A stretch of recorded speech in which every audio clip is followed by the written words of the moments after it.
The talk of the town is AI, and Salesforce is going all in. The cloud company announcing a big new generative AI enterprise at its AI Day on Monday in New York City. Yahoo Finance's very own Brian Sozzi attended the conference and got to check out some of the new technologies firsthand. He also spoke to Salesforce Chairman and CEO Mark Benioff about this moment in AI for businesses. Take a listen. We've seen a lot of exciting waves of technology in our industry, the cloud, social, mobile, but this AI wave is going to be the biggest that anyone has ever seen. I think that the success of OpenAI is the point of evidence that this is going to be one of the fastest growing moves, not just in the consumer market, but in the enterprise market. And we had some of the largest, most important enterprises in the room today, and every customer is excited to get their hands on our new generative AI products, which are shipping this month.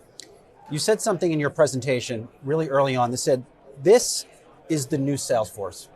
What did you mean by that? What I mean is, we've been very focused over the last 5 months of transforming our financials. We just delivered our highest margin ever. We are extremely excited about our new management team that we've introduced last week, and now a whole new product strategy as well.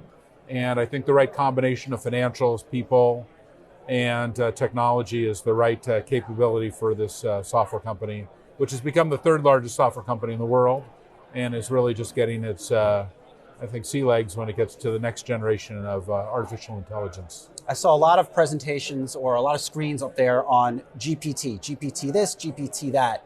How will that change Salesforce, and what does the order flow look like for those products? Well, about 10 years ago, I had my first existential freak out about AI, and I ended up buying a lot of companies and assembling teams and making things happen. And that was very exciting to me. And this is bigger because this is now the next wave. Of course, Salesforce is already a leader in AI CRM. Because of that, we introduced Einstein in 2016. We're doing 1 trillion transactions a week of Einstein. Now we're going to enter generative AI as well. I think it's going to be another wave. The amount of data that we already see being entered into the system through our data cloud is at record levels. So I think it's an indication of how well these generative AI systems will do. I think a lot of folks on Wall Street, they're interested in how does Salesforce monetize all this amazing new technology? How do you see that?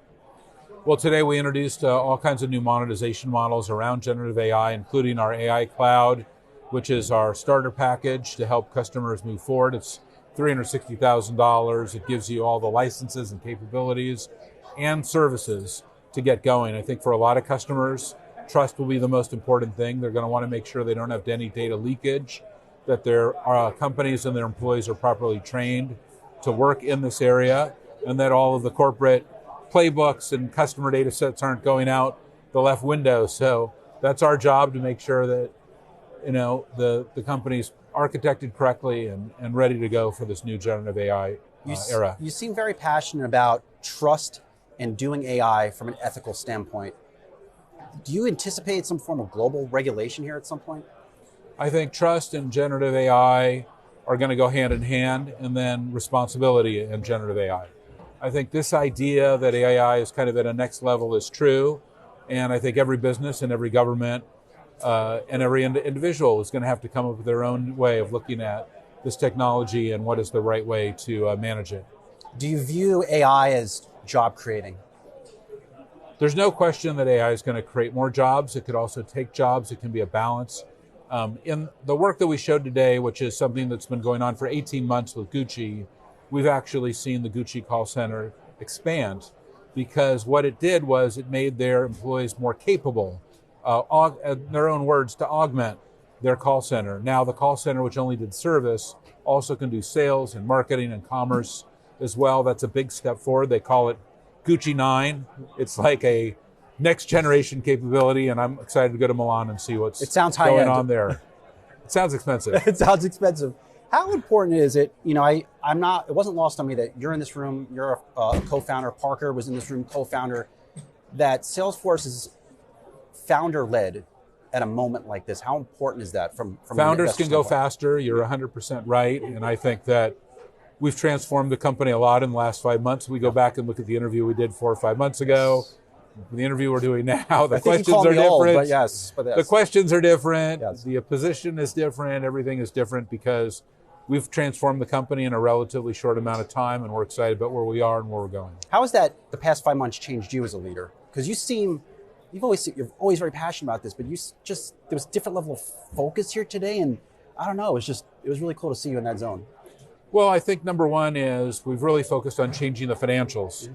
And you saw we just hit our highest margin levels. We've increased margins by 1,000 points. That's tremendous for our investors. We just hit some record cash flow numbers. You reported that as well.